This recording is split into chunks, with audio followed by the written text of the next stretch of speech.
வணக்கம் நண்பர்களே, நான் உங்கள் Kalicharan. Welcome to exam Guru Kali YouTube channel. So புதுசா நம்ம சேனலுக்கு வந்திருக்கவங்க மறக்காம எக்ஸாம் குரு காளி அப்படிங்கிற யூடியூப் சேனல்ல சப்ஸ்கிரைப் பண்ணிட்டு இந்த வீடியோஸை பாருங்க. அதே போல இந்த வீடியோவை லைக் பண்ணிட்டு உங்க ஃப்ரெண்ட்ஸ் எல்லாருக்கும் ஷேர் பண்ணுங்க. நிறைய மக்களுக்கு இதை தெரியப்படுத்துங்க. இந்த கிளாஸ் நாம என்ன பார்க்க போறோம் அப்படின்னா, இந்திய அரசியல் அமைப்புல இருக்கக்கூடிய மிக முக்கியமான ஆர்டிகல்ஸ், விதிகள், சரத்துகள், சட்டங்கள் எப்படின்னா சொல்லலாம். இன்னைக்கு நாம ஒரு 50 விதிகள் பார்க்க போறோம். அந்த 50 விதிகளுக்கு ஷார்ட்கட்டோட பார்க்க போறோம். இந்த 50 விதிகள் படிக்காம நீங்க TNPSC group 1, group 2, group 4 exam, SSC exam, railway exam, எஸ்ஐபிசி எக்ஸாம் எந்த எக்ஸாமுக்குமே போகக்கூடாது. அந்த அளவுக்கு முக்கியமான விதிகளை தரமான ஷார்ட்கட்டோட பார்க்க போறோம். ஓகேங்களா? சோ டெஃபினட்டா இந்த கிளாஸஸ் அடுத்து வரக்கூடிய எல்லா தேர்வுக்கும் 100% யூஸ்ஃபுல்லா இருக்கும். கிளாஸ்க்குள்ள போகலாமா? டன். சோ சிறப்பான தரமான சம்பவங்களை இனிமேல் தான் நீங்க பார்க்க போறீங்க இந்த கிளாஸ்ல, வீடியோஸ் மூலமா, முக்கியமான ஷார்ட்கட் மூலமா. ரைட், ஃபர்ஸ்ட் ஷார்ட்கட் என்ன அப்படின்னு பாத்தீங்கன்னா, 99வது விதி, புரோட்டம் ஸ்பீக்கர், தற்காலிக சபாநாயகர். முதல்ல விளக்கம் பார்த்துடலாம், அப்புறம் ஷார்ட்கட் பார்க்கலாம். 99 நாம என்ன சொன்னோம்? தற்காலிக சபாநாயகர்னு சொல்றோம். ரைட், இவருடைய வேலை என்ன? புதிய உறுப்பினர்களுக்கு பதவி பிரமாணம் செய்து வைத்தல். இதுதான் இவருடைய வேலை. தற்காலிக சபாநாயகருடைய வேலை என்னது? புதுசா வரக்கூடிய எம்பிக்கு பதவி பிரமாணம் செஞ்சு வைக்கிறது. இது மட்டும்தான் இவர் வேலை. சரிங்க, இதுக்கு நாம என்ன ஷார்ட்கட் சொல்ல போறோம் அப்படின்னா, ஒரு கிரிக்கெட் பிளேயர் 99 எடுத்திருக்காரு அப்படின்னு பாத்தீங்கன்னா அது தற்காலிகம் தான். 100 அடிச்சாதான் அது சாதனை. கரெக்டுங்களா? அப்ப 99 இருக்க வரைக்கும் தான் அது தற்காலிகம் தான். அப்ப 99 தற்காலிக சபாநாயகர். இவ்வளவுதான் இதுக்கான ஷார்ட்கட். மறந்து போகுமா? மறந்து போகாது இல்ல. அடுத்தது பார்க்கலாமா? டன். அடுத்ததாக 100. 100 என்னது? Costing vote. காஸ்டிங் ஓட் அப்படின்னா வாக்குகளை செலுத்துதல். இன்னொரு விஷயம் என்ன அப்படின்னு பாத்தீங்கன்னா, அவைகள்ல வாக்கெடுப்பு நடத்துறது. இப்ப எக்ஸாம்பிள் முதல்ல நாம என்ன பண்ணுவோம் அப்படின்னு பாத்தீங்கன்னா, இந்த காஸ்டிங் ஓட் அப்படிங்கிற விஷயத்த தெரிஞ்சுக்கலாம். 100வது விதி, ஓட்டிங் இன் ஹவுஸ், அவைகளில் வாக்களித்தல். இப்ப ஒரு மசோதா நிறைவேறணும் அப்படின்னா, லோக்சபாலையோ இல்ல ராஜ்யசபாலையோ ஏதோ ஒரு இடத்துல கட்டாயமா என்ன பண்ணணும்? ஒரு 2 பக்கமும் ஓட்டு போடணும். இதுக்கு ஆதரவாவோ எதிர்ப்பாவோ ஓட்டு போடுவாங்க. யார் அதிகமா வாக்கு வாங்குறாங்களோ அது வெற்றி அடைஞ்சதுன்னு அர்த்தம். கரெக்ட் தானே? இதுதான் வாக்குகளை செலுத்துதல். சில நேரங்களில் 2 பக்கம் சமமா வாக்கு வந்துச்சுன்னா, ஈக்குவல் ஓட்டு வந்துச்சுன்னா, எஸ் அப்படின்னு ஒரு 50, நோ அப்படின்னு ஒரு 50 வந்துருச்சு. என்ன ஆகும்? இந்த டைம்ல தான் சபாநாயகர் இருக்காரு பாத்தீங்களா, அந்த அவையினுடைய தலைவர், அவர் ஓட்டு போடுவார். சோ அதுதான் first casting the vote. C, ஒரு ஷார்ட்கட்டுக்காக சொல்றோம். அடுத்த சி என்ன அப்படின்னு பாத்தீங்கன்னா, கோரம்.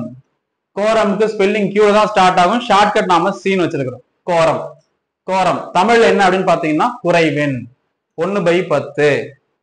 10ல் 1 பங்கு உறுப்பினர்கள் அவைக்கு வருகை புரிந்திருக்க வேண்டும். மினிமமா லோக்சபாவோ ராஜ்யசபாவோ நடக்கணும் அப்படின்னா 10ல் 1 பங்கு உறுப்பினர்கள் வருகை புரிந்திருக்கணும், பிரசன்ட் ஆயிருக்கணும்.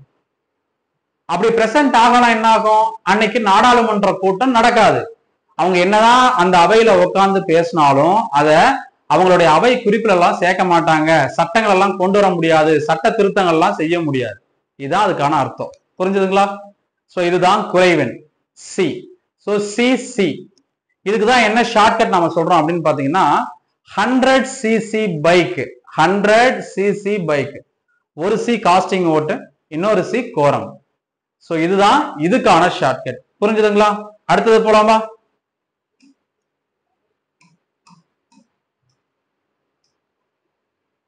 ஆர்டிகல் நம்பர் 108, கூட்டு கூட்டம், ஜாயிண்ட் சிட்டிங். இந்த கூட்டு கூட்டம் என்பது எந்த நாட்டிலிருந்து பெறப்பட்டது? ஆஸ்திரேலியாவில் இருந்து பெறப்பட்டது. அடுத்தது, இந்த கூட்டு கூட்டத்தை கூட்டும் அதிகாரம் படைத்தவர் குடியரசுத் தலைவர். கூட்டுவது இங்கிலீஷ்ல சம்மனிங் அத்தாரிட்டி. யார் கூட்டுவாங்கப்பா? பிரசிடென்ட் கூட்டுவார். கூட்டும் அதிகாரம், கூட்டுவது. இந்த கூட்டு கூட்டத்துக்கு யாரு தலைமை தாங்குவாங்க? தலைமை லோக்சபாவோட ஸ்பீக்கர், அதாவது லோக்சபாவின் சபாநாயகர். அவர் தான் இந்த கூட்டு கூட்டத்துக்கு தலைமை தாங்குவார். நாளைக்கு கூட்டு கூட்டம், நாளைக்கு எல்லாம் ஒன்னா சேர்ந்துருங்க அப்படின்னு சொல்றது குடியரசுத் தலைவர். அப்படி நடக்கக்கூடிய கூட்டு கூட்டத்துக்கு தலைமை தாங்குபவர் யாருன்னு பாத்தீங்கன்னா லோக்சபாவின் சபாநாயகர். கூட்டு கூட்டம்னா என்ன? லோக்சபாவையும் ராஜ்யசபாவையும் ஒரே நேரத்துல கூட்டுவது, மக்களவையும் மாநிலங்களவையும் ஒரே நேரத்தில் கூட்டுவது.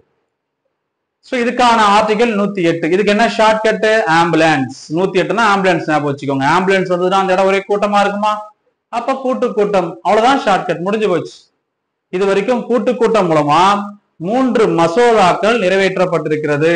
அதை பார்க்கலாமா? டவுரி ப்ரொஹிபிஷன் பில், வரதட்சணை தடை சட்டம். Banking service commission repeal bill, வங்கிகள் தேர்வாணையம் நீக்கப்பட்ட bill. Prevention of terrorism bill, அதாவது நம்ம பொடா சட்டம் சொல்றோம் பாத்தீங்களா, அதுதான் பிரிவென்ஷன் ஆஃப் டெரரிசம் பில். வன்முறை அல்லது தீவிரவாத தடுப்பு சட்டம் 2002. இந்த 3 மசோதாக்கள் தான் இது வரைக்கும் கூட்டு கூட்டம் மூலமாக நிறைவேற்றப்பட்டிருக்கிறது. இப்ப 2 முக்கியமான விஷயத்தை பார்க்க போறோம். கூட்டு கூட்டம் எதுக்கு பொருந்தும், எதுக்கு பொருந்தாது? சாதாரண மசோதாவுக்கு பொருந்தும், ஆர்டினரி பில் அப்படின்னு சொல்லுவாங்க. இன்னொன்னு என்னன்னு பாத்தீங்கன்னா நிதி மசோதாவுக்கு பொருந்தும், பினான்ஸ் பில்லுக்கு பொருந்தும். எதுக்கு பொருந்தாது?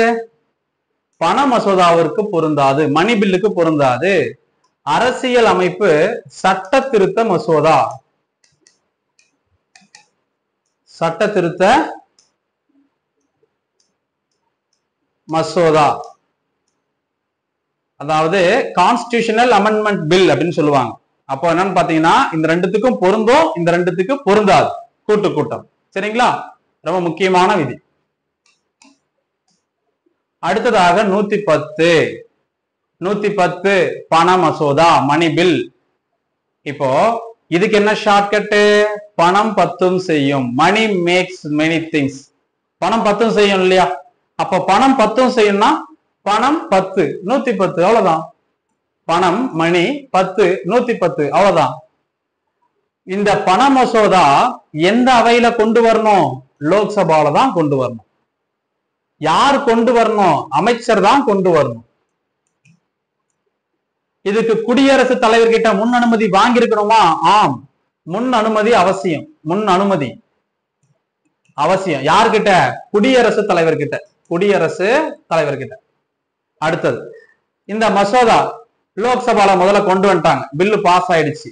அப்புறம் ராஜ்யசபாவுக்கு போகுது. எவ்வளவு நாள் அவகாசம்?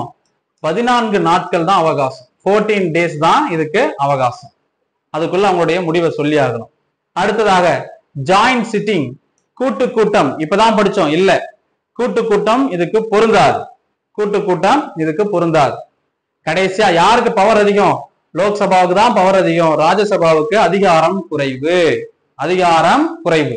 முக்கியமான பாயிண்ட். ஒரு மசோதா பண மசோதாவா இல்லையான்ற முடிவை யார் எடுப்பாங்க?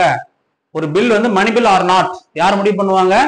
லோக்சபாவினுடைய சபாநாயகர், லோக்சபாவினுடைய ஸ்பீக்கர். இவர் தான் என்ன பண்ணுவாரு? ஒரு மசோதா பண மசோதாவா இல்லையா அப்படிங்கிற முடிவை எடுப்பார். புரிஞ்சுதுங்களா? சோ ரொம்ப ரொம்ப முக்கியமான விதி, எக்ஸாம்ல 100% எதிர்பார்க்கக்கூடிய விதி. இது சம்பந்தமா ஒரு பாயிண்ட் கண்டிப்பா எக்ஸாம்ல கேட்பான்.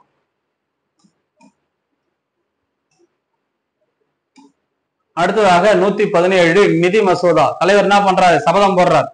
நாம ஒருத்தர் பணம் வாங்கும் போது இப்படிதான் சபதம் போடுவோம். பணத்தை கொடு, ஒரே வாரத்துல திரும்பி கொடுத்துடுறோம் பார் அப்படின்னு சொல்லுவோம். கரெக்டா? ஆனா கொடுக்கறது 1 வருஷத்துக்கு மேல ஆகும். சொல்லும் போது மட்டும் வாங்கும் போது எனக்கு கரெக்டா ஒரே வாரம் டைம் கொடுத்து திரும்பி கொடுத்துட்றேன் அப்படின்னு சொல்லுவோம். இதுக்கு முன்னாடி பணம் படிச்சோம், பணம் பத்தும் செய்யும். பண மசோதா 110. 10 7 நாள் திருப்பி கொடுத்துட்றேன், ஒரு வாரத்தை திருப்பி கொடுத்துட்றேன்னு சொல்றாங்களா? பிளஸ் 7 117 நிதி மசோதா. உன் நிதி உனக்கு வந்து சேர்ந்துரும், நிதி மசோதா. சோ 117 அப்படிங்கிறது நிதி மசோதா. புரிஞ்சுதுங்களா? இவ்வளவுதான் இதுக்கான ஷார்ட். ரொம்ப ரொம்ப முக்கியமானதுப்பா. இன்னைக்கு நம்ம பார்க்க போற 50 விதிகள் ஷார்ட்கட்டோட பார்க்க போறோம். இது எல்லா எக்ஸாமுக்கும் யூஸ் ஆகும். அடுத்த ஷார்ட்கட் போறதுக்கு முன்னாடி நம்ம ஆன்லைன் கிளாஸஸ் நாளைக்கு ஸ்டார்ட் பண்ண போறோம். அதாவது ஏப்ரல் 10ல இருந்து இந்த கிளாஸஸ் ஸ்டார்ட் ஆக போகுது. Polity, INM, economy, geography, physics, ஒவ்வொரு சப்ஜெக்ட்டுக்கும் இண்டிவிஜுவலா நம்ம கிளாஸ் ஸ்டார்ட் பண்றோம்.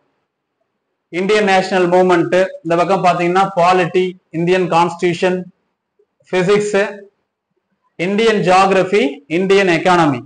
சோ இந்த மாதிரி இண்டிவிஜுவலா கிளாஸஸ் ஸ்டார்ட் பண்ண போறோம். எதுல அப்படின்னு பாத்தீங்கன்னா எக்ஸாம் குரு காலி அப்படிங்கிற மொபைல் ஆப்ல அதுக்கான லிங்க் இந்த வீடியோக்குள்ளே டிஸ்கிரிப்ஷன் இருக்கு, அதை கிளிக் பண்ணி மொபைல் ஆப்பை டவுன்லோட் பண்ணிக்கலாம். அடுத்தது இந்த பேட்ச்ல ஜாயின் பண்ணணும்னு நினைக்கிறீங்க அப்படின்னா நீங்க மொபைல் ஆப்ல போன உடனே கீழே செகண்ட் ஆப்ஷனா ஸ்டோர்னு ஒன்று இருக்கும், அதை கிளிக் பண்ணீங்கன்னா நம்ம ஸ்டோர்ஸ்ல இருக்கக்கூடிய எல்லா பேக்கும் உங்களுக்கு ஓப்பன் ஆகும். உங்களுக்கு எது தேவையோ அதை செலக்ட் பண்ணிக்கிட்டு அதை கிளிக் பண்ணீங்க அப்படின்னா கீழே ஐ எம் இன்ட்ரெஸ்டட் அப்படின்னு ஒரு பட்டன் இருக்கும், அதை கிளிக் பண்ணீங்கன்னா உங்களுக்கு SMS மூலமா வாட்ஸ்அப் மூலமாக ஒரு லிங்க் வரும். அந்த லிங்கை கிளிக் பண்ணி அது கீழே பை நவுன் இருக்கும், அதை கிளிக் பண்ணி நீங்க ஃபீஸ் பே பண்ணி ஜாயின் பண்ணிக்கலாம். ஒவ்வொரு கிளாஸுக்கும் 499 இதுதான் இதுக்கான பிரைஸ். இதுதான் இந்த கிளாஸோட ஃபீஸ். 6 மாத வேலிடிட்டி, ஒன்லி ஆன்லைன் கிளாஸஸ், லைவாவும் பார்த்துக்கலாம், ரெக்கார்டட் வீடியோவும் பார்த்துக்கலாம். 6 மாதம் இது உங்களுக்கு வந்து இந்த கோர்ஸுக்கான வேலிடிட்டி. அடுத்து வரக்கூடிய டிஎன்பிசி குரூப் 1 குரூப் 2க்கு யூஸ் ஆகும், குரூப் 4K யூஸ் ஆகும், ஏன்னா நம்ம சீக்கிரமா இதை முடிக்க போறோம். அடுத்தது SSC ரயில்வே எக்ஸாம் கண்டிப்பா அதுக்கும் யூஸ் ஆகும். ஸோ தேவைப்படுறவங்க இதை யூட்டிலைஸ் பண்ணிக்குவாங்க, ஜாயின் பண்ணிடுங்க. உங்க ஃப்ரெண்ட்ஸ் யாருக்காவது தேவைப்பட்டாலும் அவங்களுக்கும் ரெஃபர் பண்ணிடுங்க. கிளாஸஸ் பார்த்தீங்கன்னா காலையில ஈவினிங் போகும், காலையிலையும் ஈவினிங்லையும். காலையில 7 மணிக்கு பாலிட்டி போகும், ஈவினிங் 6 மணிக்கு ஜியாகிரபி போகும். 2 சப்ஜெக்ட் முதல்ல முடிச்சிருவோம். முடிச்சுட்டு அதுக்கப்புறம் நாம எங்க போவோம் அப்படின்னு பாத்தீங்கன்னா ஃபர்ஸ்ட் பாலிட்டி ஜியாகிரபி, அதுக்கப்புறம் இந்தியன் நேஷனல் மூவ்மெண்ட் எக்கானமி, கடைசியா பிசிக்ஸ். 10 10 ஒரு 7 அதிகபட்சம் 30 நாள்ல இந்த சிலபஸை முடிச்சிருவோம். 30 நாள்ல சிலபஸை முடிச்சிருவோம். ஓகேங்களா? 1 மந்த்ல 5 சப்ஜெக்டையும் முடிச்சிருவோம் குரூப் 1 ஸ்டாண்டர்டுக்கு. ஓகே, அடுத்த ஆர்டிகல் ஷார்ட்கட் நம்ம பார்க்க போறது விதி எண் 111, அசன்ட் டு தி பில். அதாவது குடியரசுத் தலைவர் ஒரு மசோதாவுக்கு ஒப்புதல் கொடுக்கிறது. இப்போ லோக்சபால ராஜ்யசபால பில்லு பாஸ் ஆயிடுச்சு, அப்புறம் யார்கிட்ட போவோம்? குடியரசுத் தலைவருடைய ஒப்புதலுக்கு போகும்.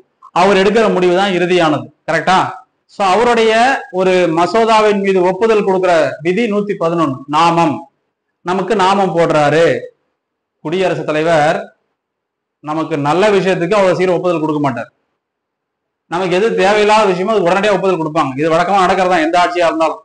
அப்போ அவங்க எப்படி பண்ணாலும் நமக்கு நாமம் தான். நல்ல விஷயத்தை நடைமுறைப்படுத்த விட மாட்டாங்க, நமக்கு தேவையில்லாத விஷயத்தை இமிடியேட்டா நடைமுறைப்படுத்துவாங்க. நிறைய இடங்களை பார்த்துருப்பீங்க. அப்ப அதுதான் நமக்கு ஷார்ட்கட்.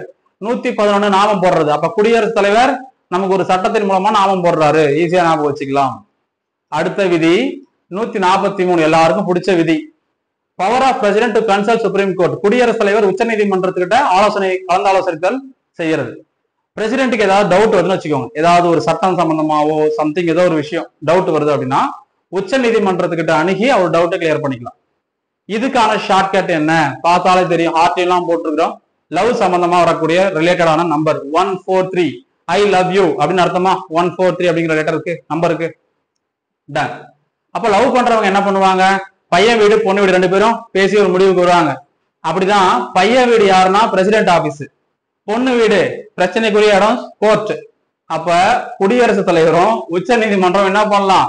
2 பேரும் கலந்து ஆலோசிக்கலாம். எந்த டவுட் வந்தாலும் அவர் என்ன பண்ணலாம் அப்படின்னு பாத்தீங்கன்னா கலந்து ஆலோசிக்க உரிமை விதி 111 143. இதுதான் இதுக்கான ஷார்ட்கட். அடுத்தது 222 2 ஞாபகம் வச்சுக்கோங்க. TO2 2னா என்ன? ஃப்ரம் டு, இங்க இருந்து அங்க. அப்ப இத்தனை 2 வருது. 2 என்ன அர்த்தம்? Transfer of a judge from one high court to another high court. ஒரு உயர் நீதிமன்றத்துல இருந்த நீதிபதிய வேற ஒரு உயர் நீதிமன்றத்திற்கு டிரான்ஸ்பர் பண்ணலாம், மாறுதல் பண்ணலாம். யார் பண்ணலாம்? குடியரசுத் தலைவர் நினைச்சாருன்னா பண்ணலாம். குடியரசுத் தலைவருக்கு யார் ஆலோசனை வழங்குறது? கொலிஜியம் அப்படிங்கிற அமைப்பு. கொலிஜியம்ல யார் இருப்பாங்க? உச்ச நீதிமன்றத்தின் தலைமை நீதிபதி, அவரு கூட 4 உச்ச நீதிமன்ற நீதிபதிகள் இருப்பாங்க, ஜட்ஜஸ் ஆஃப் சுப்ரீம் கோர்ட். இவங்க எல்லாம் இருப்பாங்க. இதுதான் கொலிஜியம். இவங்க தான் குடியரசுத் தலைவர் ரெக்கமெண்ட் பண்ணுவாங்க, குடியரசுத் தலைவர் அதை நடைமுறைப்படுத்துவார். புரிஞ்சதுங்களா? அப்ப 2 நான் மறக்க மாட்டீங்கல்ல. டிரான்ஸ்பர் 2, ஒரு இடத்துல இருந்து இன்னொரு இடத்துக்கு மாத்துறது. யார? உயர் நீதிமன்ற நீதிபதிகளை. யார் மாத்துவா? குடியரசுத் தலைவர். யார் பேச்சை கேட்டு மாத்துவாரு? கொலிஜியத்தினுடைய பேச்சை கேட்டு மாத்துவார். கொலிஜியத்துல யார் இருப்பாங்க? உச்ச நீதிமன்ற தலைமை நீதிபதி, 4 உச்ச நீதிமன்ற நீதிபதிகள். இவங்க எல்லாம் சேர்ந்த அமைப்புக்கு பேர் தான் கொலிஜியம். இங்கிலீஷ்லயும் அதுதான், தமிழ்லயும் அதுதான், கொலிஜியம் தான். ஈஸியா இருக்கா? அடுத்த ஆர்டிகல் பார்க்கலாமா?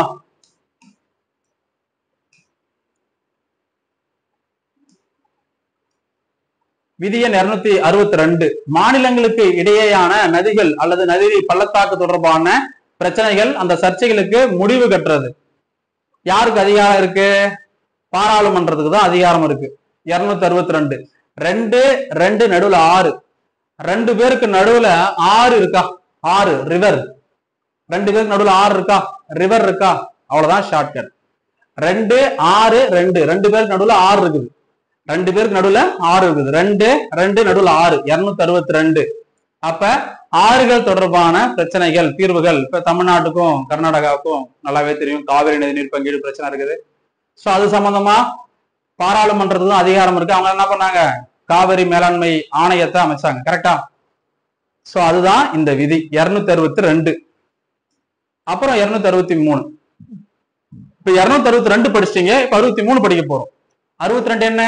நதிநீர் பங்கீடு தொடர்பான பிரச்சனை, அதுக்கு ஒரு குழு அமைத்தல். 263 என்னன்னா மாநிலங்களுக்கு இடையிலான கவுன்சில், மாநிலங்களுக்கு இடையே குழு அமைத்தல். அது நதிநீர் பங்கீடுக்கு பிரச்சனை. நதி எங்க போகுது? மாநிலத்துலதான் போகுது. அப்ப மாநிலத்துக்கு இடையிலான கவுன்சில் 263 மாநிலங்களுக்கு இடையிலான கவுன்சில், இன்டர் ஸ்டேட் கவுன்சில். இவ்வளவுதான் ஷார்ட்கட். 262 263 முடிஞ்சு போச்சா? அடுத்தது பார்க்கலாமா? 1 2 3 பார்த்தாலே தெரியும். எல்லாம் அவசரமா நிக்கிறாங்க. அவசரமா ஓடுவாங்களா? அப்ப 123 அப்படின்னா அவசர சட்டம். அவசர சட்டம் இங்கிலீஷ்ல ஆர்டினன்ஸ்.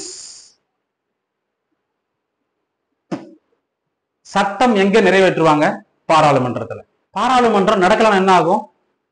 சட்டத்தையே ஏற்ற முடியாது. அந்த மாதிரி நேரங்கள்ல கொண்டு வரக்கூடிய சட்டத்துக்கு பேர் தான் அவசர சட்டம், ஆர்டினன்ஸ். யார் கொண்டு வருவா? குடியரசுத் தலைவர் கொண்டு வருவார். எப்ப கொண்டு வருவாரு? நாடாளுமன்றமே நடைபெறாத பொழுதும், லீவ்ல இருந்தாலும், யாருமே பார்லிமெண்ட்டை கூட்டி வச்சிருந்தா கூட குடியரசுத் தலைவர் நினைச்சாருன்னா சட்டத்தை கொண்டு வர. அதுக்கு பேர் தான் ஆர்டினன்ஸ். இங்கிலீஷ்ல சொல்லுவாங்க, தமிழ்ல அவசர சட்டம். அவசர சட்டம் இதுக்கு என்ன ஷார்ட்கட்டு? 1 2 3 அப்படின்னா அவசரமா ஓடுவோம். அவசர சட்டம். அவசர சட்டம் எவ்வளவு காலத்துக்கு பொருந்தும்னு கேட்பாங்க. இதுதான் முக்கியமான கேள்வி.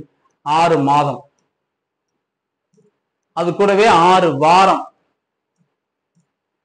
அதாவது 6 மந்த் 6 வீக் அப்படின்னு சொல்லுவாங்க. அவசர சட்டம் 6 மாதத்திற்கு, அதுக்கப்புறம் 6 வார காலத்திற்கு அதுக்குள்ளதான் பொருந்தும். அதுக்குள்ள பாராளுமன்றத்தை கூட்டி இந்த அவசர சட்டத்தை சட்டமா மாத்திடணும். இல்லைன்னா இந்த சட்டம் செல்லாது, பொருந்தாம போயிடும். புரிஞ்சுதுங்களா? இப்ப இதுல இன்னொரு முக்கியமான ட்விஸ்ட் என்னன்னா, இது குடியரசுத் தலைவர் கொண்டு வர்றது. இதே போல மாநிலத்துல கொண்டு வர முடியுமான்னு கேட்டா, எஸ் முடியும். யார் நினைச்சா முடியும்? ஸ்டேட்ல ஆளுநர் நினைச்சாருன்னா முடியும். யார் நினைச்சா முடியும்? ஆளுநர் நினைச்சாருன்னா முடியும். மாநில சட்டமன்றமே நடக்கலனா கூட ஆளுநர் நினைச்சாருன்னா அவசர சட்டம் கொண்டு வரலாம். இதே விதிதான், இதே காலம்தான். 6 மாதம், அதுக்கப்புறம் 6 வாரம். சரிங்க, இதுக்கு என்ன விதி, என்ன ஆர்டிகல்? ஷார்ட்கட் இருக்குது. 1 2 இருக்கு பாருங்க, இது ரெண்டுத்தையும் மாத்தி போடுங்க. 1 2 திருப்பி போடுங்க. 2 1 அந்த 3 அப்படியே போட்டுக்கோங்க. அவ்வளவுதான். 2 1 3 அதான் இந்த விதி. விதி எண் 213. 123 குடியரசுத் தலைவர் கொண்டு வர்றது, 213 ஆளுநர் கொண்டு வர்றது. புரிஞ்சுதுங்களா? இவ்வளவுதான் இதுக்கு ஷார்ட்கட். இவ்வளவுதான். நெக்ஸ்ட். சோ அவசரம், அவசர சட்டம். அவசர சட்டம் நல்லா ஞாபகம் வச்சுக்கோங்க. ஏன்னா இதை வச்சுதான் அடுத்த ஷார்ட்கட். 123 அவசரமா ஓடுறோம். 1 2 3 எங்க ஓடுவோம்? எங்க ஓடுவோம்? கோர்ட்டு தானே ஓடுவோம். வேற எங்க ஓட முடியாது இல்ல? கோர்ட்டு தானே ஓடி ஆகணும். அதான் அடுத்த ஆர்டிகல். நமக்கு பிரச்சனை எங்க ஓடுவோம்? கோர்ட்டு தான் ஓடுவோம். 124 உச்ச நீதிமன்றம் முடிஞ்சு போச்சு, சுப்ரீம் கோர்ட். அப்படியே அதை படிச்சீங்கன்னா அடுத்த 2 ஆர்டிகல் டக்கு டக்குன்னு முடிச்சிடலாம். பார்க்கலாமா? Dead easy. 124 1 and 2 திருப்பி போடுங்க. 214 அப்ப மாநிலங்களுக்கான உயர் நீதிமன்றம். இது இந்தியாவுக்கு சுப்ரீம் கோர்ட் முடிஞ்சு போச்சு. இப்ப ஒவ்வொரு ஸ்டேட்டுக்கும் ஹை கோர்ட் இருக்குது இல்ல? High court. இப்ப என்ன பண்ணுங்கன்னா 1 and 4 திருப்பி போடுங்க. 241 4 1 திருப்பி போட்டா 241 யூனியன் பிரதேசங்களுக்கான உயர் நீதிமன்றம். இவ்வளவுதான்ப்பா ஷார்ட்கட்டு. நல்லா பாத்துக்கோங்க. 1 2 3 அவசரமா ஓடுறோம். எங்க ஓடுறோம்? அது அவசர சட்டம். கோர்ட்டுக்கு வரோம், சுப்ரீம் கோர்ட்டுக்கு. இந்த 2 1 திருப்பி போட்டா 214 ஹை கோர்ட். யாருக்கு? ஸ்டேட்டுக்கு. இப்ப இந்த 1 4 திருப்பி போட்டா 241 இதுவும் ஹை கோர்ட் தான். இது யாருக்கு?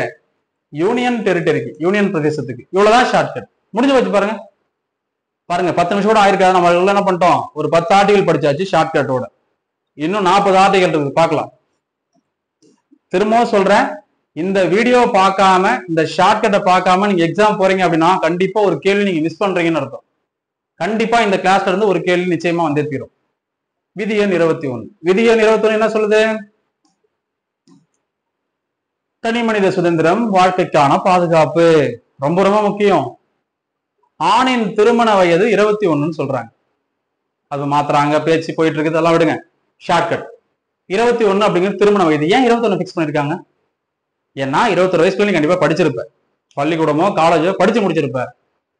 உனக்கு உலகம்னா என்னன்னு தெரியும், வாழ்க்கைனா என்னன்னு தெரியும். அதனாலதான் உனக்கு அந்த வயசை திருமணம் பண்ணலாம் அப்படின்னு ஒரு முடிவுக்கு வராங்க. கரெக்டா? அப்ப அதுதான் நம்ம ஷார்ட்கட்டு. 21 என்னது? தனி மனித சுதந்திரம். நாம என்ன பண்ணலாம்? சுதந்திரமா செய்யலாம், எந்த வேலையா இருந்தாலும். வாழ்க்கைக்கான பாதுகாப்பு, நம்ம வாழ்க்கையை பத்தி நமக்கு ஒரு புரிதல் இருக்கும், பாதுகாப்பு இருக்கும். அதான் 21வது விதி. அவ்வளவுதான், முடிஞ்சு போச்சு. இப்ப வாழ்க்கை பாதுகாப்புன்னு சொல்றாங்கல்ல, வாழ்க்கைக்கு பாதுகாப்பு எது? பணம் சொல்லலாம். பணம் எப்படி கிடைக்கும்? ஒரு கல்வியின் மூலமா தான் கிடைக்கும். கரெக்டா? அப்ப 21A அடுத்த விதி என்ன அப்படின்னு பாத்தீங்கன்னா கல்வி உரிமை. அவ்வளவுதான், இதுதான் shortcut. 21A right to education, கல்வி உரிமை 86வது சட்ட திருத்தம் 2002ல இந்திய அரசியலமைப்புல சேர்க்கப்பட்டது. முடிஞ்சு போச்சு. அதுக்கப்புறம் என்ன பண்ணாங்க? இலவச கட்டாய கல்வி சட்டம் 2009ல கொண்டு வந்தாங்க. அதை எப்ப நடைமுறைப்படுத்துறாங்க?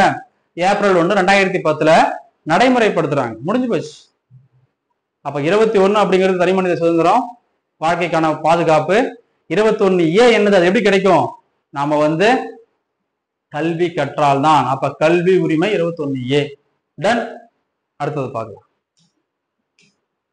24 குழந்தை தொழிலாளர் ஒழிப்பு. 14 வயதிற்குட்பட்ட எவரையுமே என்ன பண்ணக்கூடாது?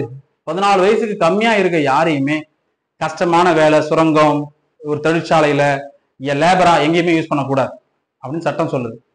இதுல முக்கியமா 2 சட்டங்கள், விதிகள் இருக்குது. என்னன்னு பாத்தீங்கன்னா child labour prohibition regulation act 1986, 1986ல குழந்தை தொழிலாளர் ஒழிப்பு ஒழுங்குமுறை சட்டம் கொண்டு வந்திருக்கிறாங்க. 86ல 2005ல குழந்தை உரிமைகளை பாதுகாப்பதற்காக தேசிய ஆணையம், national commission for protection of child rights, குழந்தை உரிமைகளை பாதுகாப்பதற்காக ஒரு தேசிய ஆணையத்தையே உருவாக்கி வச்சிருக்கிறாங்க.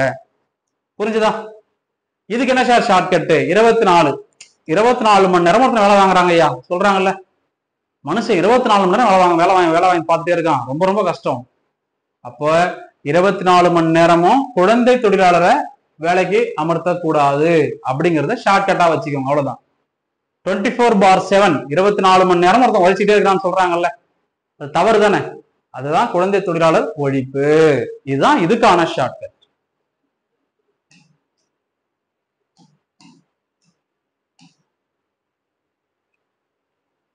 அடுத்த விதி 39. சில கொள்கைகளை அரசு பின்பற்ற வேண்டும். என்ன கொள்கையை பின்பற்ற வேண்டும்? ஆண் பெண் சமமா மதிக்கணும், சம வேலைக்கு சம ஊதியத்தை கொடுக்கணும். இதுக்கு என்ன ஷார்ட்கட்டு? 3 ஸ்கொயர் பண்ணா 9. 3 ஸ்கொயர் பண்ணா 9. கரெக்டா? 39 வந்துருச்சு. ஆண் பெண் 2 பேரும் சமம் மதிக்கணும். ஆனா நம்ம என்ன பண்றோம்? ஆண் பெண் இப்படிதான் வச்சிருக்கிறோம். இந்த நிலைமை இருக்கக்கூடாது, இப்படி இருக்கணும் அப்படின்னு சொல்றாங்க. அப்ப 3 ஸ்கொயர் பண்ணா 9, பெண் ஆண். ஆனா அப்படி இருக்கக்கூடாது, 2 பேரும் சமமா பார்க்கணும் அப்படின்னு சொல்றாங்க. 39. அப்ப ஆணையும் பெண்ணையும் சமமா மதிக்கணும்,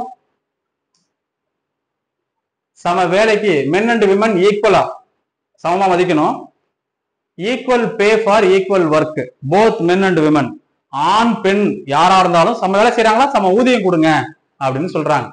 அப்ப 39வது விதி இப்ப நம்ம படிச்சிருக்கோம். என்னது? ஊதியம் அப்படின்னா நிதி. நிதின்னு வச்சுக்கலாமா? ஊதியம்னா நிதி. அப்ப அடுத்தது 39A படிக்க போறோம். இங்க நிதி, அங்க நீதி. அங்க என்னன்னு படிக்க போறோம்? நீதி. 39A இலவச சட்ட உதவியை வழங்குதல். அனைவருக்கும் சம நீதி கிடைக்கணும், இலவச வாய்ப்புகள் நீதியும் வழங்கணும். 39A நீதி.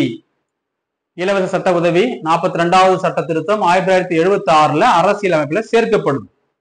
அப்ப 39 ஆண் பெண்ணை சமமா மதிக்கணும், சம வேலைக்கு சம ஊதியம் கொடுக்கணும். 39A அங்க நிதி, இங்க நீதி. நீதி நல்லா ஞாபகம் வச்சுக்கோங்க. இதை வச்சுதான் அடுத்த ஷார்ட்கட் இருக்கு. நீதி எங்கப்பா கிடைக்கும்? நீதி எங்க கிடைக்கும்? கிராம பஞ்சாயத்துல கிடைக்கும். கரெக்டா? நீதி எங்க தானே கிடைக்கும்? எல்லா ஊர்லயும் பாத்தீங்கன்னா பஞ்சாயத்து. இப்பெல்லாம் இல்ல, முன்னொரு காலத்துல இருந்துச்சு. ஒரு 40 வருஷத்துக்கு முன்னாடி கண்டிப்பா இருந்திருக்கும் எல்லா ஊர்லயுமே. இப்ப கூட பல ஊர்ல இருக்குது பஞ்சாயத்து. பஞ்சாயத்து அமைப்பு. அப்ப 40வது விதி கிராம பஞ்சாயத்துகளை அமைத்தல். கிராம பஞ்சாயத்துகளை அமைச்சு அதுக்கு அதிகாரத்தை கொடுக்கணும். 40வது விதி. சரி, இப்ப பஞ்சாயத்துல யாரெல்லாம் இருக்காங்க பார்த்தாலே தெரியும். இது ஷார்ட்கட் தான். ஷார்ட்கட்டா மட்டும்தான் நீங்க பார்க்கணும். 41வது விதி என்னன்னா, வயதானவர்கள், உடல்நிலை சரியில்லாதவர்கள், இயலாதவர்கள், வேலை இல்லாதவர்கள், இவங்க எல்லாருக்குமே அரசு என்ன பண்ணணும்? வேலை வாய்ப்பு, கல்வி, பொது உதவியை அளிக்க வேண்டும். அப்போ 40வது விதி நாம பஞ்சாயத்து பார்த்தோம். பஞ்சாயத்துல யாரா இருப்பாங்க? வயசானவங்க, உடல்நிலை சரியில்லாதவங்க, முடியாதவங்க, வேலை இல்லாதவங்க, இவங்க எல்லாம் உட்காந்துருப்பாங்க. ஷார்ட்கட்டுக்காக சொல்றேன். அப்ப அவங்களுக்கு எல்லாம் அரசாங்கம் என்ன பண்ணணும்? வேலை வாய்ப்பை உருவாக்கி கொடுக்கணும், உடல் நலத்தை பாதுகாக்கணும். அதே வயதானவர்கள் இருக்காங்கன்னா அவங்களுக்கு தேவையான உதவிகளையும் அரசாங்கம் வழங்கணும். கல்வி, வேலை வாய்ப்பு, பொது உதவி. அதுல முக்கியமானது பாத்தீங்கன்னா நேஷனல் சோசியல் அசிஸ்டன்ஸ் ப்ரோக்ராம், தேசிய பாதுகாப்பு திட்டம். ஆகஸ்ட் 15, 1995 இந்த சட்டத்தை கொண்டு வந்திருக்கிறாங்க. இப்போ ஓல்டேஜ் பென்ஷன்லாம் சொல்றாங்க பாருங்க, ஓஏபி. அதே போல பர்சன்ஸ் வித் டிசபிலிட்டி, அவங்களுக்கான பென்ஷன். இது தேசிய அளவுல உருவாக்கப்பட்டது 95ஆம் ஆண்டு தான். ஸோ ரொம்ப முக்கியமானது. ஸோ 41வது விதி. இப்ப நம்ம இதுல வேலை இல்லாதவர்களை பத்தி படிச்சிட்டோம். கரெக்டா? வேலை இல்லாதவர்களை பத்தி படிச்சிருக்கோம். அப்ப அடுத்த விதி என்ன பண்ணணும்? வேலைக்கு போறவங்களை பத்தி படிக்கணும். 41 வேலை இல்லாதவங்களை பத்தி படிச்சாச்சு. 42 என்ன படிக்கணும் அப்படின்னா, வேலைக்கு போறவங்களை பத்தி படிக்கணும். ஒருத்தர் வேலைக்கு போறாங்க அப்படின்னா அவங்களுக்கு நியாயமான சூழலை உருவாக்கி கொடுக்கணும். வேலை செய்யறதுக்கான வாய்ப்புகளை ஏற்படுத்தி கொடுக்கணும். கொடுத்துட்றாங்க. பெண்களா இருந்தாங்கன்னா மகப்பேறு உதவிகள் வழங்கணும். மெட்டர்னிட்டி பெனிஃபிட்ஸ் ஆக்ட் 1961 1 வருஷம் லீவ் தராங்க. நீங்க எக்ஸாம் எழுதி போறீங்க, டிஎன்பிசி, எஸ்எஸ்சி, ரயில்வே, யூபிஎஸ்சி எந்த எக்ஸாம் எழுதி போனாலும் 1 வருஷம் லீவ். பெண்களா இருந்தாங்கன்னா பிரெக்னன்சி லீவ், அந்த 1 வருஷத்துக்கு சம்பளம் கொடுத்துருவாங்க. எல்லா பெனிஃபிட்ஸ் எல்லாமே உண்டு. ஸோ ரொம்ப ரொம்ப முக்கியமான ஒரு சட்டம். அப்ப வேலைக்கு போறவங்களுக்கு நியாயமான தன்மையோட சூழலை உருவாக்கணும், மகப்பேறு நிவாரணங்களை வழங்கணும். யாருக்குன்னா பெண்களுக்கு. சரி, எனக்கு வந்து நியாயமான சூழ்நிலை மட்டும் உருவாக்கி கொடுத்தா போதுமா? நான் எதுக்கு வேலைக்கு போறேன்? வேலைக்கு போறது எதுக்காக தான் நான் அடிக்கடி சொல்லுவேன். எல்லாம் வந்து பாத்தீங்கன்னா நான் அவங்க அது போற நாட்டை காப்பாற்றுவோம், அதை பண்ணுவோம், எல்லாம் பண்ணுவோம். ரைட், எதுக்காக பண்றோம்? முதல்ல உன்னை காப்பாத்திக்க, உன் குடும்பத்தை காப்பாற்றணும்ல, சம்பளம் வேணும்ல. சும்மாவே இருக்க முடியுமா? நான் வந்து நியாயமானவன், நேர்மையானவன் அப்படின்னு சொல்லிட்டு எனக்கு சம்பளமே வேண்டான்னு இருந்தா உன்னுடைய ஃபேமிலி, உன்னுடைய ஒய்ஃபு, குழந்தைங்க, அப்பா அம்மா, அவங்க யார் பார்ப்பாங்க? அப்ப சம்பளம், நியாயமான சம்பளம் வேணும். வேலைக்கேற்ற ஊதியம், லிவிங் வேஜஸ், வாழ்வதற்கான கூலி. 43. 42 நியாயமா சூழ்நிலை மட்டும் கொடுத்தா போதுன்னு பார்த்தோம். 43 என்ன பண்ணணும்? நியாயமா சம்பளத்தை கொடுக்கணும். சம்பளத்தை கொடுக்கணும், வேலைக்கேற்ற ஊதியத்தை வழங்கணும், கலாச்சார மேம்பாடுகளை ஊக்குவிக்க வேண்டும். எல்லாத்துக்கும் மேல ப்ரமோட் காட்டேஜ் இண்டஸ்ட்ரீஸ், இந்த வார்த்தையை நோட் பண்ணுங்க, ரொம்ப ரொம்ப முக்கியமானது. குடிசை தொழிலை ஊக்குவித்தல், வேலைக்கேற்ற ஊதியத்தை வழங்குதல். 43. அடுத்தது 44. இப்ப கரண்ட்ல போயிட்டு இருக்கிற ஒரு ட்ரெண்டான டாபிக், யூனிஃபார்ம் சிவில் கோட் அப்படின்னு சொல்லிட்டு, பொது சிவில் சட்டம். குடிமக்களுக்கு ஒரே மாதிரியான உரிமையல் சட்ட பாதுகாப்பு. உரிமையல் சட்ட பாதுகாப்பு, எல்லாருக்கும் ஒரே மாதிரியான சட்டத்தை கொண்டு வரணும் ஒரு தேசத்துல அப்படின்னு சொல்றாங்க. இந்த இடத்துல பாத்தீங்க அப்படின்னா இதுக்கான ஷார்ட்கட் என்னன்னா 4 and 4 யூனிஃபார்மா இருக்கா? 4 யூனிஃபார்மா இருக்கு. அப்ப யூனிஃபார்ம் சிவில் கோட், அவ்வளவுதான். 4 யூனிஃபார்மா இருக்கு. அப்ப யூனிஃபார்ம் சிவில் கோட், பொது சிவில் சட்டம். சரி, அப்ப யூனிஃபார்ம் யார் போடுவாங்க? ஸ்கூலுக்கு போற பிள்ளை தானே போடுவாங்க, குழந்தைங்க தானே யூனிஃபார்ம் போட்டிருப்பாங்க. ஷார்ட்கட்டுக்கு சொல்றேன். அப்ப 44 யூனிஃபார்ம் சிவில் கோடு. 45 யூனிஃபார்ம் யார் போடுவாங்க? 6 முதல் 14 வயதுடைய குழந்தைகளுக்கு இலவச கட்டாய கல்வியை வழங்க வேண்டும். இப்பதான் படிச்சோம். அது எதுல படிச்சோம்? விதி எண் 21A படிச்சோம். இது வந்து பார்ட் நம்பர் பாகம் 3ல படிச்சோம். அடிப்படை உரிமைகள், ஃபண்டமெண்டல் ரைட்ஸ். இப்ப இதுல படிக்க போறோம். இதுல படிச்சுக்கிட்டு இருக்கிறோம் 45வது விதி, பார்ட் நம்பர் 4 பாகம் 4, DPSP, directive principle of state policy, அரசு நெறிமுறைப்படுத்தும் கோட்பாடுகள் அப்படிங்கிற இடத்துல படிக்கிறோம். இன்னொரு இடத்துலயும் படிப்போம். அது எங்க படிப்போம்? 51A small letter K. இது என்னன்னு பாத்தீங்கன்னா பார்ட் நம்பர் 4A, அடிப்படை கடமைகள், ஃபண்டமெண்டல் டியூட்டிஸ். ஃபண்டமெண்டல் டியூட்டிஸ் இது எல்லா இடத்துலயுமே படிப்போம் இவங்களை பத்தி. நம்ம ஷார்ட்கட்டுக்கே வந்துருவோம். 44 என்னது? யூனிஃபார்மா இருக்குது. யூனிஃபார்ம் யார் போடுவாங்க? ஸ்கூல் படிக்கிற பசங்க போடுவாங்க. 45 அது யூனிஃபார்ம் சிவில் கோடு. இது யூனிஃபார்ம் போடுற பசங்களுக்கு கல்வியை கொடுக்கணும். 6 வயதிற்குட்பட்ட குழந்தைகளை உடல்நல பாதுகாக்கணும். 6ல இருந்து 14 வயதிற்குட்பட்ட குழந்தைகளுக்கு இலவச கட்டாய கல்வியை வழங்க வேண்டும். இவ்வளவுதான் விஷயம். இதுதான் ஷார்ட்கட். 49 நம்ம தலைவர் பாத்தீங்கன்னா எப்படி ஆடுறாரு? டிஃபென்ஸ் ஆடுறாரு பாருங்க தலைவர் சச்சின் தெண்டுல்கர். அப்படியே போயிட்டு ஸ்டோக் வச்சிருக்காரா அப்படி? அப்போ டிஃபென்ஸ் ஆடுவாரு. இப்ப டிஃபென்ஸ் ஆடுறாருன்னு அர்த்தம் பாதுகாப்பா ஆடுறாரு. அப்ப 49வது விதி என்ன? தேசிய முக்கியத்துவம் வாய்ந்த இடங்கள், பொருட்கள், சின்னங்களை பாதுகாக்கிறது. ஏன்னா 50 போட்டதான் அரை சதம் 50. அப்ப அச்சீவ்மெண்ட் பண்ணோம்னா கொஞ்சம் பாதுகாப்பா தான் ஆடணும். அது மாதிரி 49 இருக்கும்போது பாதுகாப்பா ஆடணும். சச்சினை நம்ம ஷார்ட்கட்டா அதுக்கு நம்ம டிஃபென்ஸ் ஆடுற போட்டோவை போட்டிருக்கிறோம். அடுத்ததாக 50வது விதி நிர்வாகத்துறையிலிருந்து நீதித்துறையை பிரிக்கிறது. 50-50 பிஸ்கட். இது என்னன்னு பாத்தீங்கன்னா 50-50 பிரிக்கிறாங்கல்ல, அதே போல 50 என்ன பண்றாங்க பாருங்க. நிர்வாகத்துறையிலிருந்து நீதித்துறையை பிரித்தல். நிர்வாகத்துறையிலிருந்து நீதித்துறையை பிரித்தல் 50-50 separation of judiciary from executive. பிரிக்கிறாங்களா? அப்ப தனியா பிரிச்சிடறாங்க. நிர்வாகம் தனி, நீதித்துறை தனி அப்படின்னு பிரிச்சிடறாங்க. லாஸ்ட்ல இந்த டிபிஎஸ்பி அரசு நெறிமுறைப்படுத்தும் கோட்பாடுகள் பார்த்து முடிப்போம். அப்படி பார்த்து முடிக்கும் பொழுது பாத்தீங்கன்னா கடைசி விதி 51 தான் டிபிஎஸ்பியில. அமைதியா முடிக்கிறோம். அமைதி அமைதி அமைதியோ அமைதின்னு முடிச்சிடுறோம். அப்ப என்ன விதி இது? சர்வதேச அமைதியையும் பாதுகாப்பையும் மேம்படுத்துதல். சர்வதேச அமைதியையும் பாதுகாப்பையும் மேம்படுத்துதல். சோ 51 அமைதி. அமைதியா முடிச்சிடுறோம். அடுத்தது 5 விதிகளை ஒரே ஷார்ட்ல நம்ம பார்க்க போறோம். 14, 15, 16, 17, 18 சமத்துவ உரிமை ரைட் ஈக்குவாலிட்டியில பார்ட் நம்பர் 3ல வரும். அடிப்படை உரிமைகள்ல வரும். 14 to 18 5 விதிகள். ஈக்குவாலிட்டி பிஃபோர் லா சட்டத்திற்கு முன் அனைவரும் சமம். ப்ரொஹிபிஷன் ஆஃப் டிஸ்கிரிமினேஷன் பாகுபாடு பார்க்க தடை. ஒருத்தர ஜாதி, மதம், இனம், மொழி, பிறப்பிடம், பாலினம் இதெல்லாம் வச்சு பாகுபாடு பார்க்க கூடாது. 3வது ஈக்குவாலிட்டி ஆஃப் ஆப்பர்ச்சுனிட்டி வேலை வாய்ப்புல சம வாய்ப்பு. அபாலிஷன் ஆஃப் அன்டச்சபிலிட்டி தீண்டாமை ஒழிப்பு.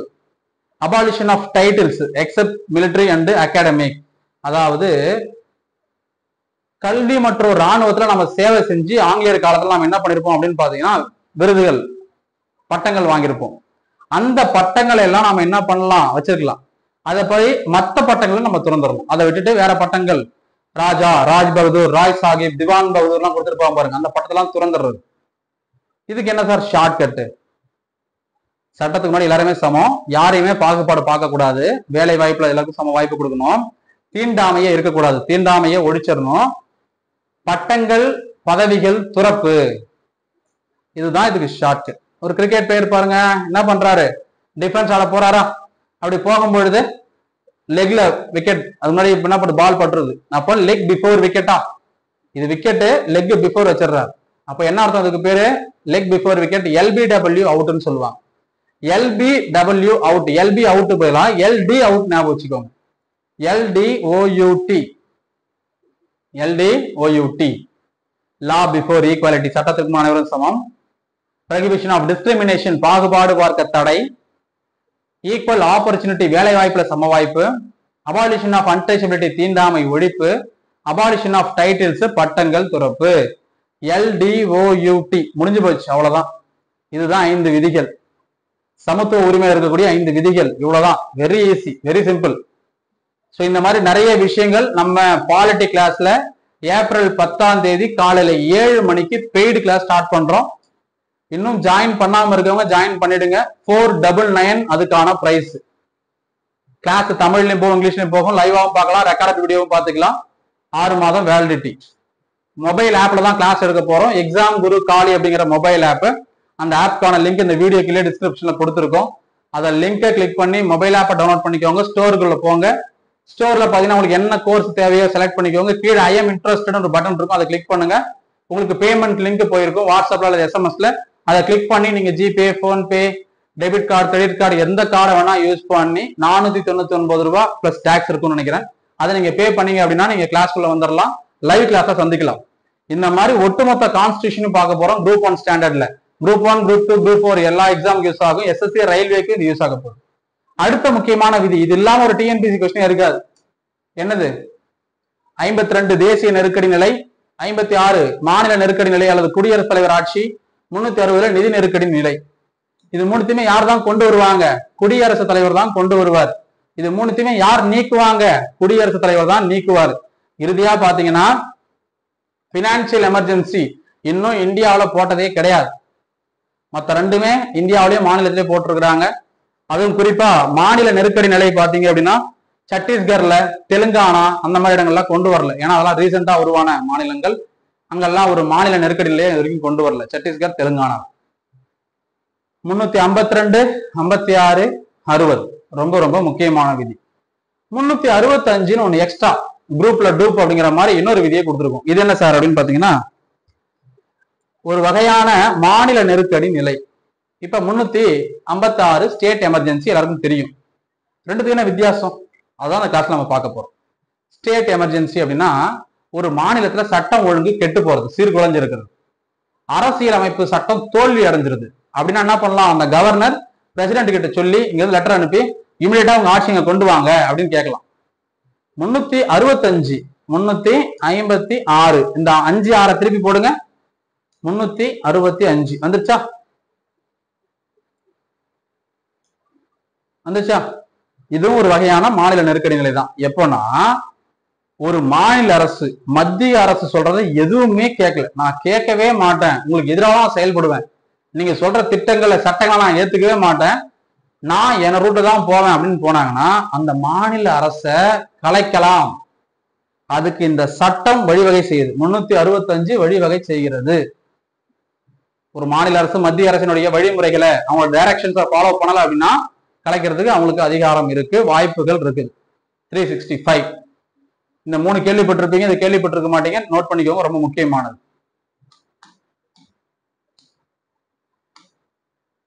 அடுத்ததாக பினான்ஸ் கமிஷன், நிதி ஆணையம். நிதி ஆணையம் விதி 280 ரொம்ப ரொம்ப முக்கியமானதுப்பா. நிதி ஆணையம் 5 ஆண்டுகளுக்கு ஒரு முறை ஏற்படுத்தப்படும். யாரால ஏற்படுத்தப்படும்? குடியரசுத் தலைவரால் ஏற்படுத்தப்படும். நிதி ஆணையம் ரொம்ப ரொம்ப முக்கியமான விதி, ஆர்டிகல் 280. இப்ப 16வது நிதி ஆணையம் அமைச்சிருக்கிறாங்க, பினான்ஸ் கமிஷன். யார் தலைமையில? 16 பெற்று பெருவாழ்வு வாழ்க அரவிந்த் பணக்காரையா. அரவிந்த் பணக்காரையா, அரவிந்த் பணகாரியா, இதான் அதுக்கு ஷார்ட்கட்.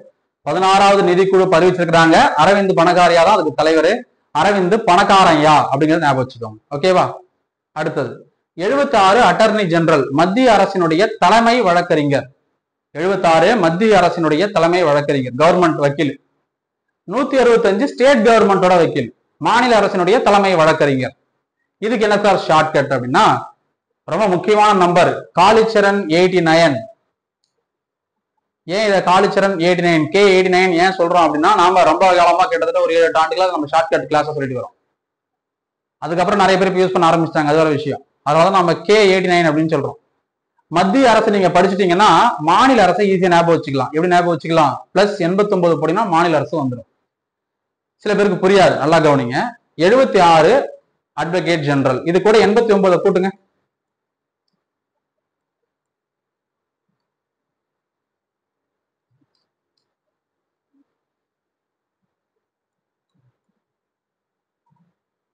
வந்துருச்சா? மத்திய அரசுல இருந்து 89 கூட்டினா மாநில அரசு வந்துடும். இவ்வளவுதான் ஷார்ட்கட். மத்திய அரசினுடைய வழக்கறிஞர் அட்டர்னி ஜெனரல் 76, மாநில அரசின் வழக்கறிஞர் அட்வொகேட் ஜெனரல் 165. 165 ரொம்ப ரொம்ப முக்கியமான விதி, கண்டிப்பா எக்ஸாம்ல கேட்பாங்க.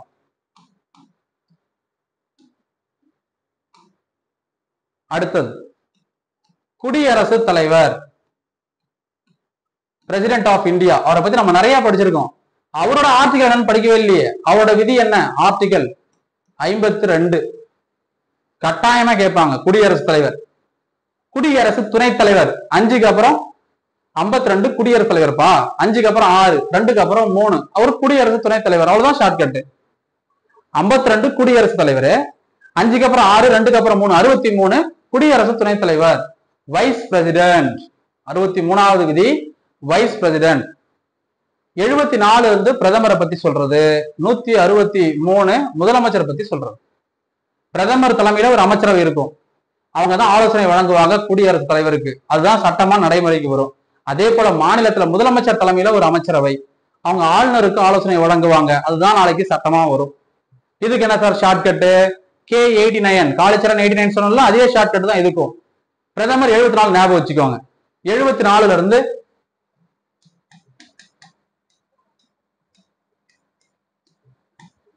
பிளஸ் 89 போட்டா 163 வந்துருச்சா? 74 பிளஸ் 89 163 முதலமைச்சர். முடிஞ்சு போச்சா பாருங்க, ரொம்ப ஈஸி, ரொம்ப சிம்பிள். டன். அப்ப பிரதமர் முதலமைச்சர் முடிஞ்சு போச்சு.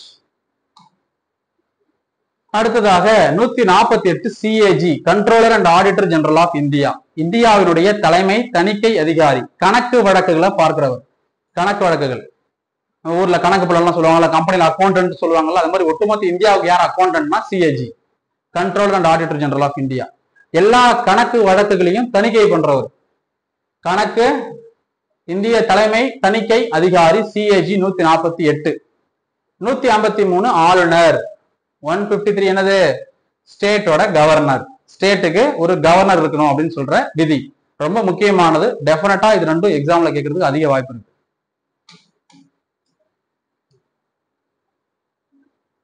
அவ்வளவுதான் மக்களே. இப்ப நம்ம பார்த்தது கிட்டத்தட்ட 50 விதிகளுக்கு மேல பார்த்துட்டோம். 50ன்னு சொன்னோம், 50க்கு மேலேயே பார்த்தாச்சு. டன். இவ்வளவுதான் விஷயம். இந்த மாதிரி கிட்டத்தட்ட இன்னும் ஒரு 200 விதிகள், 200ல இருந்து 250 விதிகளை ஈஸியா படிச்சிடலாம். எப்படி அப்படின்னு பாத்தீங்கன்னா, நம்ம கிளாஸ்ல நீங்க ஜாயின் பண்ணீங்க, நம்ம கிளாஸ் அட்டன் பண்ணீங்க அப்படின்னா ஈஸியாவே உங்களால எல்லா விஷயத்தையும் ஞாபகம் வச்சுக்க முடியும். சோ கிளாஸ் புரிஞ்சுதா? இதுதான் சிறப்பான தரமான சம்பவம் அப்படின்னு சொல்லிடணும். அப்படி இருக்கா? கிளாஸ் எப்படி இருக்கு அப்படிங்கறத கமெண்ட்ல மறக்காம சொல்லிடுங்க. அப்படியே உங்க ஃப்ரெண்ட்ஸ் எல்லாருக்குமே இந்த வீடியோவை ஷேர் பண்ணுங்க. மறக்காம இந்த வீடியோவை லைக் பண்ணிக்கோங்க. இந்த சேனல்ல சப்ஸ்கிரைப் பண்ணிக்கோங்க. நிறைய மக்களுக்கு தெரியப்படுத்துருங்க. நாளைக்கு ஏப்ரல் 10ல இருந்து காலையில 7 மணிக்கு பாத்தீங்கன்னா பாலிட்டி கிளாஸஸ் ஸ்டார்ட் பண்ண போறோம். 499 ரூபா காலையில. ஈவினிங்ல என்ன எடுக்க போறோம் அப்படின்னு பாத்தீங்கன்னா ஜியோகிராஃபி. காலையில பாலிட்டி 7 மணிக்கு, ஈவினிங் 6 மணிக்கு ஜியோகிராஃபி எடுக்க போறோம். ரெண்டுமே 10 நாள்ல முடிச்சிருவோம், 10 டேஸ்ல முடிச்சிருவோம். நீங்க TNPSC குரூப் 4 எக்ஸாம் படிக்கிறேன் சார், முடிஞ்சிட போகுது சார், அதுக்குள்ள எக்ஸாம் முடிஞ்சிருந்தா ஃபீல் பண்ணாதீங்க. 10 நாள்ல சிலபஸ் நான் முடிக்கிறேன் குரூப் 1 ஸ்டாண்டர்ட்ல, அதுக்கு நான் கேரண்டி. கண்டென்ட் நம்ம நடத்தக்கூடிய விஷயத்துல இருந்தா எக்ஸாமுக்கு 90% கொஸ்டின்ஸ் அபோவ், 90% மேல கேள்வியில இருந்தா வரும், அதுக்கும் நான் கேரண்டி. 10 நாள்ல தான் முடிச்சிடறோம். அடுத்த 10 நாள்ல இந்தியன் நேஷனல் மூவ்மெண்ட் காலையில 7 மணிக்கு, எக்கனாமிக்ஸ் ஈவினிங் 6 மணிக்கு. ரெண்டுத்தையும் பாத்தீங்கன்னா அடுத்த 10 நாள்ல முடிச்சிடறோம். 20 டேஸ் முடிஞ்சு போச்சு. அடுத்த ஒரே வாரம் பிசிக்ஸ் காலையில ஈவினிங் போட்டு பிசிக்ஸை முடிச்சிடறோம். 27 நாள், அதிகபட்சம் போனா 30 நாள். ஏப்ரல் 10 மே 10க்குள்ள சிலபஸை முடிச்சிடறோம். இதுல இருந்து என்ன கேள்வி கேட்டாலும் குரூப் 4ல உங்களால 100க்கு 90 கேள்விகள் பதில் சொல்ல முடியும். நான் மினிமம் சொல்றேன், மேக்சிமம் எல்லாம் கூட அட்டன் பண்ண முடியும். குரூப் 2 அப்ப இது குரூப் 2க்கு இல்லையா சார், குரூப் 1க்கு இல்லையா? குரூப் 2 குரூப் 1க்கு யூஸ் ஆகும். அதே நேரத்துல SSC ரயில்வே எக்ஸாமுக்கு யூஸ் ஆகும். ஏன்னா GS தான் காமன். நம்ம எல்லாமே ஆல் இன் ஆல் அப்படின்றதான் கிளாஸ் எடுக்க போறோம். எல்லாமே எல்லாத்துக்கும் அப்படிங்கிற மாதிரி தான் கிளாஸ் எடுக்க போறோம். ஸோ இந்த கிளாஸ் தேவைப்படுறவங்க ஜாயின் பண்ணிக்கோங்க. 499 ஒவ்வொரு கிளாஸுக்கும் 499 தான் இதுக்கான ஃபீஸ். ரொம்ப மினிமமான ஃபீஸ் தான் போட்டிருக்கிறோம். 6 மணி நேரம் 6 மாதம் இதுக்கு வந்து வேலிடிட்டி. லைவாகவும் வீடியோ பார்த்துக்கலாம், ரெக்கார்டட் வீடியோவும் பார்த்துக்கலாம். ஆன்லைன் கிளாஸஸ், பியூரா ஆன்லைன்ல தான் கிளாஸஸ் இருக்க போகுது. ஓகேங்களா? ஸோ தேவைப்படுறவங்க ஜாயின் பண்ணிக்கோங்க. எப்படி ஜாயின் பண்ணணும்னா எக்ஸாம் குரு காலி அப்படிங்கிற மொபைல் ஆப் மூலமா தான் ஜாயின் பண்ணணும். மொபைல் ஆப்பை டவுன்லோட் பண்ணிக்கோங்க. அதுக்கான லிங்க் வீடியோ டிஸ்கிரிப்ஷன்ல இருக்கு. அந்த மொபைல் ஆப்பை டவுன்லோட் பண்ணதுக்கு அப்புறம் உள்ள போயிட்டு கீழே செகண்ட் ஆப்ஷனா ஸ்டோர் இருக்கும். ஸ்டோரை கிளிக் பண்ணீங்கன்னா நம்ம எல்லா கிளாஸும் காட்டும். இந்த ஒவ்வொரு கிளாஸா காட்டும். நீங்க ஒவ்வொன்றா நீங்க கிளிக் பண்ணி இந்த கிளாஸை கிளிக் பண்ணீங்க அப்படின்னா கீழே ஐ எம் இன்ட்ரெஸ்டட் அப்படின்னு வரும். அதை கிளிக் பண்ணீங்க அப்படின்னா உங்களுக்கு ஒரு லிங்க் போயிடும் உங்க மொபைல்ல, வாட்ஸ்அப்புக்கோ இல்லை SMS-ஓ. அந்த லிங்க்ல கீழே பாத்தீங்க அப்படின்னா பை நவுன் இருக்கும். கிளிக் பண்ணீங்கன்னா 499 அந்த ஃபீஸை பே பண்ணி இந்த ஆன்லைன் கோர்ஸ்ல நீங்க ஜாயின் பண்ணிக்கலாம். ஏப்ரல் 10ஆம் தேதி காலையில 7 மணிக்கு, ஈவினிங் 6 மணிக்கு சந்திக்கலாம். நன்றி, வணக்கம். மறந்துடாதீங்க, இந்த கிளாஸ்ல இருந்து ஒரு கொஸ்டின் கட்டாயமா வரும். ரொம்ப யூஸ்ஃபுல்லான ஷார்ட். தேங்க்யூ.